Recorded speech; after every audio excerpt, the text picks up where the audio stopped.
Tension আমার একদম পিছনে।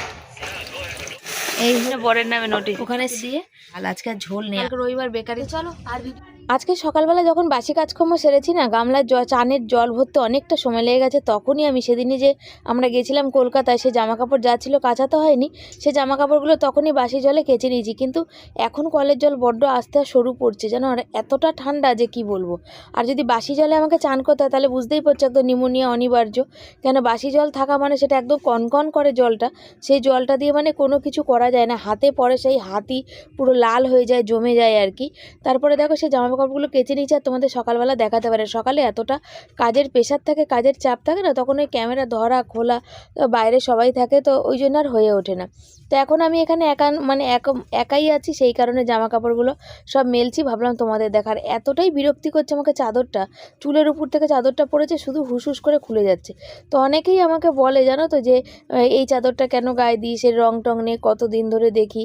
তো সুতপা দিয়ে যে চাদরটা দিয়েছে কলকাতা ঘুরতে গেলাম, আর সোনালি দিদিভাই যে জ্যাকেটটা দিয়েছিল সেটা তো পরি, কিন্তু সকালে চান করে উঠেই কি বলো তো, আগে চাদরটা গায়ে দিয়ে অনেক কাজ থাকে সেটা সেরে নিই আর কি, তারপরে আরাম করে জ্যাকেটটা পরে নিই, পরে শরীরটা তারপরে মানে গরম হয় আর কি। চাটা খাওয়া, তারপরে ওষুধ খাওয়া, ঠাকুরের নাম করা, সবই তো খুব বাকি থাকে এই সকালের টাইমের মধ্যে। আর জল যদি সকালবেলা ভালো করে না পড়ে তো সমস্ত কাজকর্ম আমাদের যেন আটকে যায়। কত জল আমি ভরে রাখবো বলো। সকালবেলা বাথরুম টাথরুম যাওয়া, বর কাজে যায় ভোরবেলা, তো ওর হচ্ছে বাথরুম যাওয়া, দুবার করে যাওয়া, তারপর ছেলে যায়, তারপর আমি যাই। তো বাসি জল তো বেশি থাকে না, যেটুকু থাকে সেটুকু দিতে এগুলো হয়। তার অল্প যেটা ওদিকে ড্রামে বালতিতে থাকে সেটা তো মানে এক্সট্রা থাকে, যে এক্সট্রা কাজ করার জন্য। আর দেখতে পাচ্ছ সার্ফ নিয়ে নিয়েছি, আর আজকে এই নাইটিটা কেচে দিচ্ছি। কদিন ধরে কাচবো করছিলাম, যেহেতু চান করেছি সেহেতু নাইটিটা একটু ভিজা ছিল, তাই জলটা একটু চিপড়ে নিলাম। তো ভেবেছিলাম যে ভিজিয়ে সাথে কাচবো, তারপর বললাম না, এখনও তো জল ভরেই নি, জল ভরবে না, কখন ভরবে। আর পুরো গামলা না ভরলে তখন জলটা ওখান থেকে নিয়ে আর কাজ করতেও পারি না, পুরো গামলা ভরতে দিতে হয় আর কি, অপেক্ষা করতে হয়। সেই জন্য আবার ভাবলাম যে থাক, এটা ভিজিয়ে রেখে দিয়ে যাই, তখন একটুখানি ঘরে ভিডিওর কাজটা করে আসি। তাই জন্য চলে গেলাম ঘরে, আবার ভিডিওর কাজটা করে আবার উঠে চলে আসলাম। আর সূর্যটা কি সুন্দর মাথার উপরে আছে, এক্ষুনি আছে। শীতকালে যখন রোদ্দুরের দরকার হয় না তখন রোদ্দুর পাওয়া যায় না, কিন্তু গরমকালে যখন রোদ্দুরের দরকার হয় না, একটু আরামের দরকার হয়, একটু ঠান্ডার দরকার হয়, তখন রোদ্দুর। তখন আর রোদ্দুরটা কে দেখে, তখন ঘরের মধ্যে গরমের চোটে আর থাকা যাবে না। তো অনেক জামা প্যান্টই কাচার আছে, আজকে ভেবেছিলাম তো কোনো কারণে কাজে কাচলাম না, কাচবো না, দুদিন পর কাচবো, একবার মাথা ঘষবো আর লেপের ওয়ার টোয়ার মানে বালাপোষের ওয়ার ফোয়ার সব কাচবো আর কি। আর এখানে এই যে ড্রামটা সেদিনকার এই যে কলকাতা থেকে এসে ড্রামটা জল দিয়ে তো কাজ করা হয়েছিল, ড্রামে জল দিয়ে কাজ করা সকালবেলা কাজ করা হয়েছিল আর কি। সকালবেলা বাথরুম গেছিলাম, সব খালি ছিল। তো এই ড্রামটা বরকে বলেছিলাম ধুয়ে তুমি ওপাশে দাও, তো জল যেহেতু থাকে তো ধুয়ে দিয়েছে বর। ওই যে মানে একটু জোরে চেপে না ধুয়ে দিলে না, ওই সবুজভাবে যে শ্যাওলাটা সেটা থেকে যায়, তো সেটা আমি ভালো করে এখন ঘষে ওটা পরিষ্কার করে ওটা পেতে তারপর ওটাতে জল ভরে রাখবো। আর এখন যদি ভাবছিলাম যে না এত বেলা হয়ে গেছে এখন আর জলটা ভরবো না, কিন্তু জলের যা কন্ডিশন, যা অবস্থা, এখন যদি না ভরে রাখি তারপর দুপুরে যদি একদমই জল না আসে তখন সারাদিনের কাজকর্মটা কি করে হবে। সেই জন্য বাধ্য হয়ে এটাকে এখন ভরতেই হবে, কিছু করার নেই। আর কখন কি করব সেটা আমি নিজেও জানি না। ভিডিও এখন আপলোড দিতে যাওয়ার আছে, ভিডিও আপলোড দেওয়া হয়নি। আর ওই যে দেখতে পাচ্ছ ড্রামের ভিতরে একটুখানি দেখা যাচ্ছে, ওই জায়গায় ড্রামটা ফাটা, মানে এইখান থেকেই ফেটে গেছিলো। বরের হাত থেকে ব্যারেলের জলটা মানে ওই যেখানে রাখি সেখান থেকে হোসকে নিচে পড়ে গিয়ে ওই জায়গাটা চির খেয়ে ফেটে গেছিলো, জল চুইতে থাকতো, বুঝেছো তো, সেই কারণে। আর এখানে জল চুইলে তো অসুবিধা নেই, বাইরেটা বাইরে, কিন্তু ঘরের মধ্যে জলটা যদি ওখানে চুই করে পড়ে যেত, সেই কারণে ওটা বাদ দিয়ে ওই ড্রামটা কেনা হয়েছে। আর এখন যা ড্রামের দাম, তবে একটা ড্রাম কিনে নিলে আমাদের এখানে 10 টাকা করে জল নেয়। আর যদি তুমি অন্য মানে যারা বাড়ি জল দেয় তাদের থেকে যদি জল নাও, কেউ 35 টাকা নেয়, কেউ 30 টাকা নেয়, কেউ আবার 40 টাকাও নেয়, এরকম আছে 2-1 জন। তবে কি জানো তো, এই সাইকেলে সেদিনকার একবার ওই দুর্গাপুজোর সময় ছেলে আর আমি জল আনছিলাম, তবে ব্যারেলের জলটা নিয়ে আসে আমি মানে যেহেতু আমি সাইকেল চালাতে পারি না, সেই জন্য আমার জন্য খুবই কষ্টকর। যদি আমি সাইকেল চালাতে পারতাম তাহলে আর কষ্টকর হতো না, তাহলে এই জলটা মানে নিজেই আনা যেত, বরের ভরসা করতে হতো না। কিন্তু যে আমি সাইকেল পারি না চালাতে। আর এখানে দেখতে পাচ্ছ জলগুলো এখানে গামলাতে যেহেতু ভরেছিল, সেই জলটা নিয়ে আবার ড্রামের মধ্যে ভরে দিচ্ছি আর কি। ছেলে চান করবে, তো জানি না, এখন অনেকটা টাইম হয়ে গেছে, 9:30 প্রায় বাজতে যায়, জল ভরবে কি না, ছেলে চান করতে পারবে কি না। পড়েনি তো যেটুকু জলের জন্য খালি জল আসলো, জল এসে গেছে মনে হয়, ওই জন্য ভরেছে। এরমই জল পড়ছে আজকে, জল একদমই পড়ছে না, ওই যে সব খালি দেখছো না ওই জল। হ্যাঁ আমি সকালে আমি যে গরম জল নেবে, তুমি গরম জল নেবে, গরম জল নিলে বলো বসিয়ে দিই, রোজ তো আর নাও না, যেদিন নেবে এক বসিয়ে দিলে হয়ে যাবে। হ্যাঁ না করে না, ফটফট বাবা, 11টা বাজে, আমার মাথাটা তো ব্যথা করছে।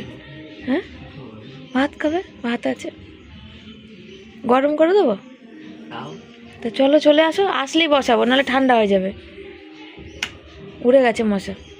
না তাড়াতাড়ি করো, আবার ওগুলো সব ভরতে হবে, ওরা নেবে, ওদেরও সব খালি। না, শুভ সকাল সবাইকে। সবাই কেমন আছো? আশা করি ভালো আছো, সুস্থ আছো। আমিও ভালোই আছি, সুস্থ আছি। ছেলে চান করে আসলো, আর তোমাদের মনে হতে পারে শিবানীর চোখটা ছলছল করছে, কারণ তার কারণ হচ্ছে, তোমরা জানো আমার বর পড়াশোনা জানে না, সেই সময়কার মানুষ, জন্ম সার্টিফিকেটও নেই, এখন নেই। একটু এমনি মন মেজাজ ভালো ছিল না। একটু আগে বিএলওদা ফোন করলো যে বরের নামে হিয়ারিংয়ের নোটিশ এসছে। এবার আমি সব কাগজপত্র জোগাড় করব, এই এক টেনশান, কি জোগাড় করব।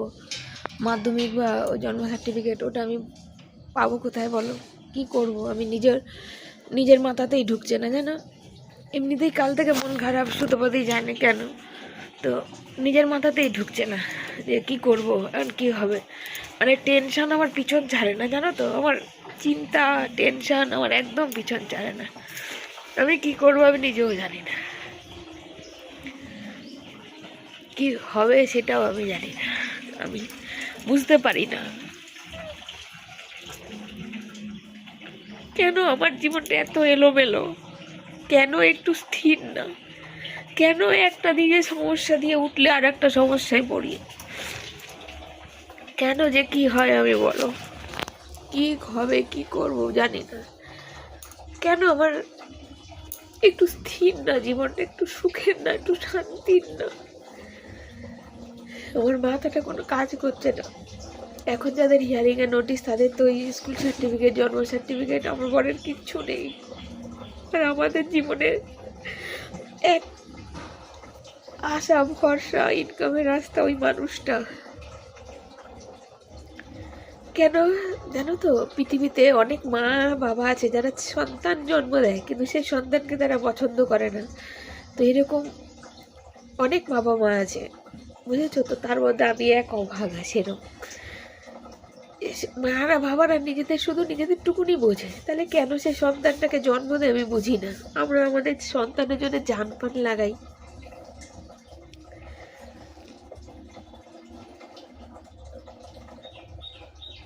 অথচ পরে বলবো।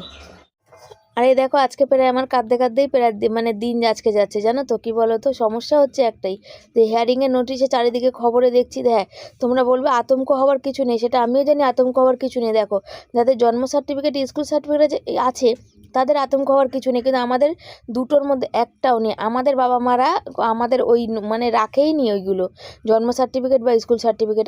আমি কিন্তু হসপিটালে হয়েছি, আমার বর কিন্তু বাড়িতে জন্মগ্রহণ করেছে, কিন্তু আমার মা তবু আমাদের জন্ম সার্টিফিকেটে রাখেনি, জানো তো। যে সে কবে, কোন সাল, কোন ডেট সে বলতেই পারবে না ভালো করে। যে মানে যাই হোক, এই জন্য খুবই অসুবিধা। ওই জন্য ভীষণ একটা টেনশানে আছে যতক্ষণ না হিয়ারিংটা হয়ে যাবে না। ছেলে পড়তে যাচ্ছে এখন, আজকের কোনো ভিডিও করিনি, মন মেজাজ একদম ভালো না। আমি এখানে একটু গা গড়া দিয়েছি, ওর এখন ইংলিশ পড়া আছে, ও যাক। রান্না তো করতেই হবে, গ্যাসটা মুছে নিলাম।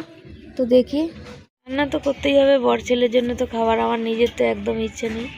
আর আমি টেনশন করে আমার আবার হাড়ের মানে জিভ ফিভ জড়িয়ে আসছিলো, জিভের তলায় ওষুধ দিয়ে জেনে শুয়েছি।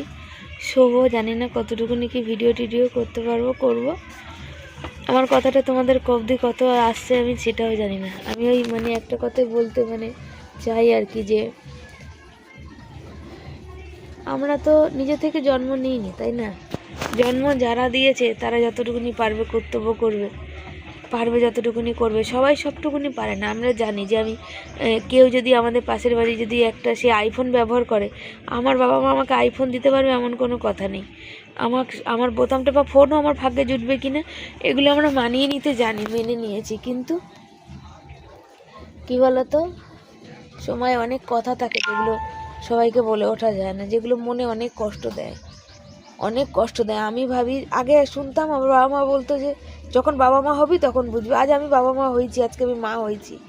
আজকে আমি সন্তানের জন্য আমরা যা করি আমার বাবা মারা কোনো দিন করেনি, কোনো দিনের জন্য সেটা করেনি।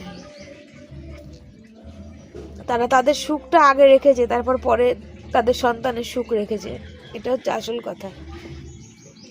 যাক, যে কথায় কথা বাড়ে, মন ভালো না, বিয়লদা আসবে মনে হয়, কখন আসবে দেখি, ফোন করি, তারপর রান্না বান্না করবো। রান্নাটাও বসাতে পারছি না, জানো তো, যে রান্নাটা বসাবো আজকে একটু মানে শর্ট ভিডিও কিচ্ছু করিনি, একদম মন আমার একদম ভালো নেই, জানো তো। রান্না বসাতে এই কারণে পাচ্ছি না যে রান্না বসিয়ে দেবো, আবার যদি নোটিশটা ডাকে। আসল কথা, আমরা যে 32 পার্টে ভোট দিই, আমাদের 31 পার্টে ছিলাম, মানে আমরা আমার বাপের বাড়ির মারা যে পার্টে ভোট দেয় সেই পার্টে ছিলাম যখন প্রথম এখানে ভোটের কার্ডটা ট্রান্সফার করে আনি শ্বশুরবাড়ি থেকে। তারপরে নিজে থেকে আপনি 32 পার্টে হয়ে গেছে। এর 32 পার্টে যে ভোট দিই, যেহেতু ওখান থেকে আর ট্রান্সফার করে 30 পার্টে, এই কারণেই নিয়ে আসছি না। তার কারণ হচ্ছে নিজের তো বাড়ি ঘর নেই, কোথায় থাকবো, কোথায় যাব, কতবার ট্রান্সফার করব বলো। 32 পার্টে যে ভোট দিই না, সেখানে কি বলো তো, সেই পার্টটা অনেক দূর, আমার বাপের বাড়িতে ছাড়িয়ে আরও ওই দিকটার মানুষরা 32 পার্টে ভোট দেয়, বা সেখানকার মানুষজন এসে বিএলও ওখানে চেনে। এবার আমাদের বাড়ি এই জায়গাটা, এদিকে চেনাটা তো তার পক্ষে সুবিধার না। সেই কারণে ফোন করেছিল, জিজ্ঞাসা করলো, বললাম উত্তমা সুন্দরীর সামনে আপনি এসে ফোন করবেন। এবার কখন ডাকবে সেটা তো একটা ব্যাপার। তারপর দেখো ছেলেকে কে যেন ফোন করেছে, সে ফোন মুখে কিছু গুটকা ফুটকা নিয়ে, আর চেনা নামই উঠছে টু কলারে, কিন্তু ছেলে ফোন করাতে ছেলে বুঝতে পারেনি। আবার আমাকে ফোনটা দিল, মা তুমি দেখো তো। আমি আবার দেখলাম তো সে ফোনটা ধরছে না, তার জন্য ফোনটা আবার রেখে দিলাম। আর এখানে দেখতে পাচ্ছ ছেলে আছে, ছেলেকে বললাম ক্যামেরা চলছে কিন্তু, তাই দেখতে পাই সিমের এই জায়গাগুলো সিম কাটছি। আর যতক্ষণ না ওই নোটিশটা নিয়ে আসছি না, ততক্ষণ আর রান্না বসাতে পারছি না। এই নোটিশের চিন্তা যে কতটা চিন্তা, তো আমি মানে ভাবি যখন থাকি যে সময় এতটাই খারাপ যাচ্ছে আমাদের কিছু বছর ধরে, কেন এরকম হচ্ছে তা আমি জানি না। প্রচণ্ড সময় খারাপ যাচ্ছে। বলে না যে মানে ঘাড়ের উপর যে ওই যে বড় বাবার দশা বলে, সেটাই আমাদের উপর চলেছে, একের পর এক ঝামেলা। আজ অবধি কাটিয়েই যাচ্ছি, কোনো ঝামেলার কোনো বিরাম নেই, কোনো নিশ্চয়তা নেই, কোনো কিচ্ছু নেই, একটার পর একটা ঝামেলা লেগে আছে। এই অভাব অনটন আছে, তার এগুলো তো আছেই, তার মধ্যে দিয়ে এই ঝামেলা সেই ঝামেলা, কোর্টের ঝামেলা, এ দেখো হিয়ারিংয়ের ঝামেলা। তুমি এরকম বলো, এত মানুষ আছে, এত মানুষ নোটিশ দিয়েছে, এত মানুষ আছে যারা আমাদের এখানে অনেকেই আছে যারা বাংলাদেশ থেকে এসে বাড়িঘর করেছে, মাত্র 23 জনের এখানে হিয়ারিংয়ের নোটিশ এসছে 32 নম্বর পার্টে, তার মধ্যে দিয়ে আমাদের দুজনেরও এসে পড়েছে। তাই আমরা 5 ভাই বোন দিয়েছি, আমাদের 5 ভাই বোনের মধ্যেও তো সবার তো আসেনি, কিন্তু আমাদের এসছে। জানি না একের পর এক, ওখানে তো জন্ম সার্টিফিকেট যাদের নেই, তাও জমির দলিল নাকি হ্যাড, এগুলো এলআইসি ফেলাইসি, তো বরের এলআইসিটা আছে, তো ওইটা তো হবে না বলছে, 1987 সালের আগে বলছে ওটা হওয়া দরকার। তো 1987 সালে তোর সবে জন্ম হয়েছে, তখনকার এলআইসি কী করে দেবে বলো তো।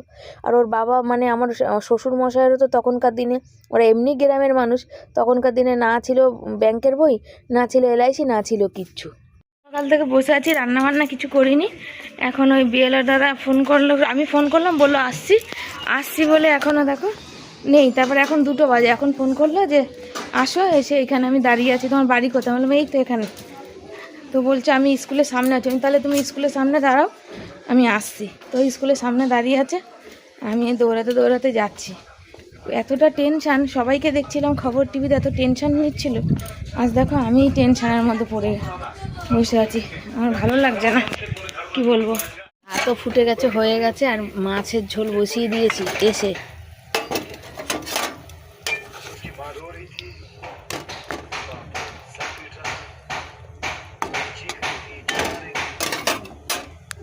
হচ্ছে ভাত খেলাম 2টো, বিয়েলের কাছে গেলাম, তখন এই যে সিমটা ভাপাতে বসিয়ে দিয়ে গেলাম। ছেলেকে বলেছি 2 মিনিট পর বন্ধ করবি, ও বন্ধ করে দিয়েছে, মানে ও তো বোঝে না, আর নাড়াচাড়া দেয়নি। নিচের যে সিমগুলো ছিল সেগুলো সেদ্ধ হয়ে গেছে, আর উপরেগুলো আর মানে রয়ে গেছে। পালং শাক দিয়ে, কাল মাছের চাল দিয়ে পালং শাক করেছিলাম, পালং শাকটা হচ্ছে হয়েছে কী বলে, কালকে তো মিষ্টি কম হয়েছিল, হালকা একটুখানি আজকে মিষ্টি দিলাম, দেখছি ফাটাফাটি স্বাদ হয়েছে জানো।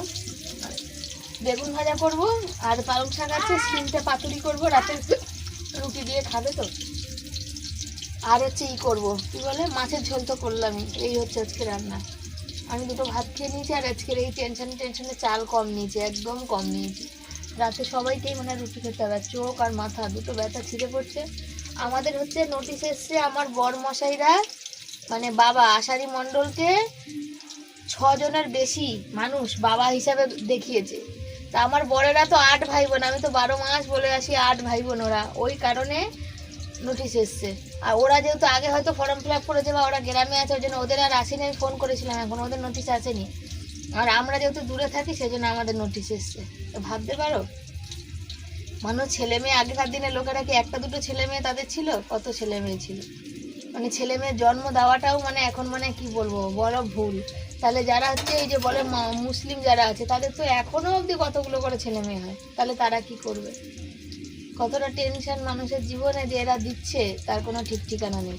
হ্যাঁ, আবার অনেকে বলবে টেনশন করার কি আছে, সব ঠিক থাকলে। ওটা কথা যেমন বিয়লা দাদা বললো কটা ভাই বোন, হলো 8টা ভাই বোন। বলছে ওই জন্যই এসছে, 6 জনের থেকে উপরের লোক দেখিয়েছে। বলছে ওখানে গিয়ে যদি ওখানে আরেকজন ছিল তার সাথে গল্প করছে, বলছে যদি ওখানে গিয়ে বাই চান্স যদি বলে ফেলে যে আমার 4 জন ভাই বোন, তাহলে তখনই ওরটা বাদ হয়ে যাবে। তাহলে ভাবো, চিন্তা করো। মানে আজকাল ছেলে মেয়ে মানে কি বলবো, আগেকার দিনে মানুষরা অনেকেরই, যেমন আমরা 5 ভাই বোন আমরা। আমার শ্বশুর, আমার কাকা শ্বশুররা হচ্ছে 6 জন, আমার শ্বশুররা 8 জন, আমার দাদা শ্বশুরের 7 জন। তাহলে কি আর করা যাবে? ছেলের হাত ব্যথা করছে, চলো থাক। চলে এসে তারপর তোমাদের আর দেখাতে পারিনি নোটিশটা, দাঁড়াও পরে দেখাবো। একবারে বর আসুক, বর আর বরকে আর তোমাদের একসাথেই দেখাবো। বেগুন ভাজা করছি, কেন অনেক বেলা হয়ে গেছে, এত বেলায় কত বেলায় রান্না করব। আর আমার সত্যি আমি ভেবে উঠতে পারি না জানো। এখানে বললো স্কুল, আমি বলেই দিলাম প্রথমে জন্ম সার্টিফিকেট স্কুল সার্টিফিকেট নেই, তো বললো ঠিক আছে যা আছে সেগুলো নিয়ে যাবে, তারপর আমি আছি দেখা যাক। তো এই হচ্ছে চিন্তা। তোমরা সবাই জানো যাদের নোটিশ আসছে হিয়ারিংয়ে তাদের ওই স্কুল সার্টিফিকেট জন্ম সার্টিফিকেট লাগছে। ওর বাবাকে যেহেতু 6 জন দেখিয়েছে, তা হলেও কিন্তু কি লাগবে বলো তো, ওর জন্ম সার্টিফিকেটটা দরকার ছিল যেখানে ওর বাবার নাম থাকবে, বা স্কুল সার্টিফিকেটটা। জানি না আগে কি হবে, টেনশান তো আছে, টেনশান তো অনেকটাই আছে। এই হচ্ছে শিম পাতুরি বসিয়েছি, আর বলতে বলতে বরমশাইও এসে গেছে। এতটা বেলা হয়ে গেছে, রান্না কাঁচা টমেটো আর শিম দিয়েছি এর মধ্যে, বুঝেছো? এর মধ্যে আর জল দেবো না, একটু গ্যাস কমিয়ে ঢাকা দিয়ে এটাকে করবো। কাঁচা লঙ্কা দিয়েছি, যেহেতু সর্ষে সেইবার গুঁড়ো করেছিলাম আর করবো না, শিলেই বাটবো, রঙটা ভালো হয় না। আমি কাঁচা লঙ্কা চিড়ে দিয়েছি এতে। দেখো বেগুন ভাজা, শাক তো হয়েই গেছে, ভাত হয়ে গেছে, আর আমি 2টো ভাত খেয়েছি, এই যে বাটি পড়ে আছে। এই নোটিশটা যখন আমাকে দেয়, দেখো নোটিশ বলে লেখা, বলছে ওখানে ফটো তুলে নিল আর বলছে আসামি, তাই বলছে। তাই বরকে দেখাচ্ছি, এখানে লেখা আছে বরের এসছে, বর যাকে বাবা বলেছে আর কি, তা আরও 6 জন তাকে বাবা বলেছে, সেই জন্য বরের নামে নোটিশ এসছে। ভাবতে পারো গ্রামের মানুষের কত কত মানে, আমার বর হাসছে ঠিকই, কিন্তু আমি বুঝতে পারছি কি চাপটা কত, বুঝেছো? আমি পরিষ্কারই বলে দিলাম যে আমাদের ভোটের এই মাধ্যমিকের অ্যাডমিট নেই, জন্ম সার্টিফিকেট নেই। তো বললো যে ওই Aadhaar card, PAN card, ration card এগুলো নিতে, শ্বশুরের যা যা আছে মোটামুটি যা যা ডকুমেন্ট সেই সবগুলো দিয়ে যেতে বললো। কপাল 4 আঙ্গুলের। দেখা যাক, চলো। আজকে সকালবেলা ভাগ্যিস জামা কাপড়গুলো কেচে দিয়েছিলাম জানো, কিন্তু সারাদিনে মনের যে পরিস্থিতি আর কাচা হতো না। যতক্ষণ না ওই যে হিয়ারিংটা হবে না ততক্ষণ কিন্তু মনের পরিস্থিতি আমার একদম ভালো লাগবে না। যতই মুখে উপর থেকে মানে সংসার করতে গেলে হাসতে হয় হাসবো, কিন্তু কোনো কাজকর্ম করে আর শান্তি পাবো না জানো তো। একটা জিনিস আছে, মনের দুঃখ হলে যে কাউকে 2টো কথা বলবো, সেই মানুষটা আমার জীবনে একদমই নেই। তো দুপুরে খাওয়া দাওয়া, দুপুরের মেনু গরম গরম একদম সাদা ভাত, সত্যিই সাদা ভাত, ভাতগুলো পুরো ধবধবে সাদা হয়েছে। তার সাথে এখানে বেগুন ভাজা করেছি, ওখানে শিম পাতুরি করেছি কাঁচা টমেটো দিয়ে, আর এখানে আছে মাছের আজকে ঝাল। আজকে আর ঝোল নেই, আলু টালু কিচ্ছু নেই জানো। তো ভুল হলো, বরকে যদি কতগুলো পেঁয়াজকালি ভেজে দিতাম, পেঁয়াজকালিগুলো থাকলেই বুড়ো হয়ে যাবে জানো, বেচারা খেয়ে নিত, পেঁয়াজকালি খুব ভালো খায়। এই হচ্ছে আজকে দুপুরবেলার রান্না বান্না খাওয়া দাওয়া। তো চলো সাথে থাকো আর দেখতে থাকো আর খেতে দিই, তারপরে কাটবো শাক আলু। কটা কুল আছে, বর তো কুল খায়নি, রাতের বেলা কুল খাবে না বর, ওর নাকি ঠান্ডা লাগে। শাক আলুও তাই। আমার আর ছেলের কোনো ব্যাপার না, আমরা যখন খুশি যেটা পাই সেটাই খাই, কিন্তু ও আবার এই ঠান্ডাগুলো একটু মানে, ওর একটু ছেলের সাথে হাত আছে, তো এই হাতের কাছেই নিয়ে বসেছি যে শাক আলুগুলো কেটে দেবো। চলো খাওয়া দাওয়া করি। এ দেখো চলে এসেছি, এখানে বাসন মাজতে জল পড়ছেই না, বলতে গেলে একদমই পড়ছে না। তো একটু পড়ছে, তো বালতিতে দিয়ে দিলাম, তো যেটুকু যা আছে। আর আমার দাঁতের মধ্যে যে মানে পালং শাকের ডাঁটা ছেলেকে ভাত খাওয়াতে গিয়ে খেয়েছিলাম, তো দাঁতের মধ্যে আর কিছুতেই ধরতে পারছি না। তো সুতির কাপড় দিয়ে ভাবলাম টেনে মানে করি। ছেলে বলছে মা তুমি টেনশন করো না, তুমি টেনশন করলে শরীর খারাপ করবে, তোমাকে ডাক্তার টেনশন করতে বারণ করেছে, যা হবে দেখা যাবে। বাবা যেখানে যাবে, বাবাকে যদি নিয়ে যায়, বাবা যেখানে যাবে আমরাও সেখানে যাব, সেটা হচ্ছে বড় কথা না জানো তো। এই একের পর এক ঝামেলা ঝক্কি সামলানো, এটাই হচ্ছে বড় কথা। এটা না হলে এখানে তারপরে আবার পরবর্তীকালে কিছু করতে হবে, মানে কোথায় কি দিতে হবে, ফর্ম ফিল আপ করতে হবে। তো হচ্ছে বন্ধুরা, শাক আলু কাটতে বসেছি। শাক আলু সেদিন এনেছি গরিব মানুষের, গরিব ফল, আচ্ছা দামি না, কম দামি ফল আর কি, বুঝছি তো। গরিব মানুষ তো, লোকে তো এটাই 3 ইঞ্চি রেখেছে কেন? হ্যাঁ ধোবো সব, তো ওই জন্যে ওই শাকালু নিলাম আর কুল এনেছিলাম, তো আমরা সব খেয়ে নিয়েছিলাম। বরের জন্য দুটো ছিল, ওই যে বরেরকে দিলাম, ওই যে বর খাচ্ছে নুন দিয়ে, আর এই যে আমি শাকালু। বাবা তো কালকে মানে কুল খেয়েছিল না? বালতিতে হ্যাঁ একটা খেয়েছিল, ওগুলো খেয়ে দেখো মিষ্টি এক খেয়েছিল, খেয়ে ডাঁটা কোথায় ফেলেছিল দেখাছিলে? তো চলো এটা নুন দিয়ে এখন খাই। সন্ধ্যা সবাইকে, সবাই কেমন আছে? আশা করি ভালো আছে, সুস্থ আছে। আমিও ভালো আছি, সুস্থ আছি। ভালো আছি বলতে মন টন তো ভালো নেই, এমনি শরীরটাও ভালো নেই। আমি কান্নাকাটি করলে আমার ভীষণ মাথা যন্ত্রণা করে, সারাদিন চশমা পরেছিলাম। বরেরও নোটিশ, আমারও নোটিশ, দুইটো মানুষেরই নোটিশ এসছে, ওই জন্য আর চিন্তা নেই। চলো দুজন একসাথেই চলে যাব, যেখানে পাঠাবে দুজনকে একসাথেই পাঠিয়ে দেবে। এতক্ষণ বরের ছিল তাই জন্য চিন্তা ছিল, এখন বরেরও ওটা দিয়ে যাওয়ার পর থেকে আবার ফোন করেছে, যেহেতু আমাদের চেনে কম মানুষ সেই জন্যে। বরেরও নোটিশ, আমাদের নোটিশ। এবার হচ্ছে জন্ম সার্টিফিকেট আর মাধ্যমিক সার্টিফিকেট আমাদের নেই, আমারও নেই, বরেরও নেই। সেক্ষেত্রে আমার শ্বশুরবাড়ি থেকে জমির শ্বশুরেরই চেয়েছি। আর আমার ক্ষেত্রে আমি দেখি ওই বাড়ির দলিল ফলিল লাগে, তো মাকে বলে দেখবো যে মা তুমি জেরক্সটা দাও, গিয়ে বলবো বাপের বাড়িতে থাকি। সব জায়গাতে সব কিছু সত্যি বলা যায় না, ওখানে গিয়ে এই কথাটা বলতে হবে, বাধ্য হয়ে কিছু করার নেই, সেই হচ্ছে ব্যাপার। তো এখন বরমাসে চা করেছে, আমি এখন দোকানে যাবো, গিয়ে সমস্ত জেরক্সের প্রিন্ট আউট করবো। আর একটা ফাটা ডিম আছে, সেদিন এনেছিলাম, তো ছেলেকে বললাম একটা পাউরুটি নিয়ে একটু ডিম টোস্ট বানাই। দেখো পেটটা তো আর বন্ধ যাবে না, আর খাওয়াটাও বন্ধ যাবে না, তাই না? তো দেখা যাক, তো চলো। আর দেখো দুপুরবেলা এক গাল ভাত খেয়ে যে বাসন কোসনে যে পড়ে আছে, মাজা হয়নি, মাজতে হবে। মশারিটা এই পাশটা খুলে দেওয়া হয়েছে, কিন্তু মশা কিলবিল কিলবিল করছে। এই যে বর চা করেছে, বর আমাকে বলছে টেনশন করো না, কিন্তু নিজে কিন্তু টেনশনে পুরো জর্জরিত। দেখো আবার হাসতে, দেখো বুঝেছো, এই হচ্ছে ব্যাপার। তো যাবো, বেরোবো, ওই 2002 সালে যে লিস্ট বার হয়েছে সেই লিস্টের ওই বার করবো, কি বলে, প্রিন্ট আউট আছে। আমার বাপের বাড়িরটা আমার বার করা আছে, বরেরটা শুধু ওই নামের প্রিন্ট আউটটা বার করা, প্রথম পাতারটা বার করা নেই, ওটা দেখি বার করবো। সত্যি থাকো, বাকি তো তোমাদের সব দেখাবোই। আমার ছেলে তো সরস্বতী পুজো এটা পরেছিল, আর এই জামা প্যান্টগুলো পরে গেছিলো, সব কেচে দিয়েছি। প্যান্টগুলো শোকায়নি, তাই তো শোনা? প্যান্টগুলো রয়ে গেছে, তো বর এগুলো সব ভাঁজ করে দিচ্ছে, আর আমি একটু ওই যেখান থেকে সব জেরক্স ফেরক্স করে সেইখানে বেরোবো। তো দাঁড়া এটা করে নিক, তারপরে দেখি যাব। দাদাটা দোকানে নেই, এটা মেয়ে বসে আছে, তাই বললাম কখন আছে, বললো ফোনে কথা বলি। তো ফোনে কথা বলার কাজ না, ওটা তো অনলাইনে বার করার কাজ, বার করবো আর সব জেরক্স করবো। আর এখানে মানে আজকে টুর্নামেন্ট খেলা আছে, লাইট লাগিয়েছে আজকে, ওই যে খেলা হচ্ছে এখানে মাঠে, স্কুল মাঠে। চলো যাই। জেরক্স করতে, জেরক্স তো করা হলো না, পাইনি, নেই দাদাটা, মানে জেরক্স না, প্রিন্ট আউট বার করতে। ওই দেশের শ্বশুরের ওই যত নম্বর লিস্টে ভোটের কার্ড আছে, আমার বাবারটা আমি বার করে নিয়েছিলাম। তো যাবো দুজনে একসাথেই, দেখতে পাবে তোমরা। তো ওই ডিমটা ছিল, তখন ছেলে গেল পাউরুটি আনতে, পাইনি। তা আমরা আবার এখন গেলাম, হঠাৎ আমার মনেও ছিল না, ছেলে বলে মা পাউরুটি নেবে, তো ওইখানে 9 টাকা দাম নেয়। আর যেহেতু কালকে রবিবার বেকারির দোকান বন্ধ থাকে, আজকে আসেনি, এটা সেই শনিবারের পাউরুটি, তো এখানে 10 টাকা দাম নিল, মানে সব কিছুতে দাম বেশি। এইটা বর, এটা আমি, এটা ছেলেরটা বড়, আমাদেরটা ছোট। তো চলো খেয়ে নিই। গেলাম আজকে রে, ওই সব করে প্রিন্ট আউট বার করে আনলাম।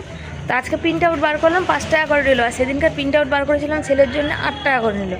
মানে জীবনে মানে একটা সমস্যার, মানে আমার যে কত হয়রানি, মানে হয়রানির কোনো সীমা নেই, জানো তো, ভালোও লাগে না।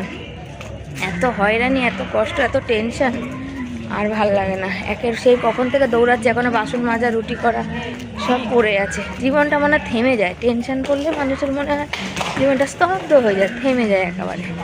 আমার মতন আরও সবাই অনেকজনই এসছে, সব প্রিন্ট আউট, সব জেরক্স এসব করছে আর কি, যে সব হিয়ারিংয়ে ডাক পড়েছে, সেজন্য কি জ্বালাতন, মানে কি বলবো আর কি। রাতের খাবার এখানে রেডি করেছি, শিম পাতুরি, একটু বেগুন ভাজা ছিল, কিছু না, ওই দিয়েই খাবে। তো শিম পাতুরিটা করেছিলাম মানে একটা, দুপুরে তার কিছু ছিল না, এই দিয়েই, মানে আজকে বর বেশি তরকারি খেয়েছে সত্যি কথা বলতে, তো কি আর করা যাবে, এই হয়েছে। আমি গ্যাস মুছবো, বর মগ আর জল। বাবা কত সার্ফ এনেছো গো, হ্যাঁ বলেছি না অল্প করে আনবে, কতটা দেখেছো।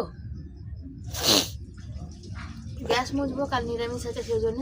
তো চলো, আর ভিডিওটা বাড়ালাম না, এখানেই রাখলাম। কেমন লাগলো অবশ্যই জানিয়ে, যদি ভালো লাগে লাইক কমেন্ট শেয়ার করো, যারা নতুন বন্ধু চ্যানেলটাকে সাবস্ক্রাইব করে পাশে। সবাইকে থ্যাংক ইউ সো মাচ এত ভালোবাসা দেওয়ার জন্য।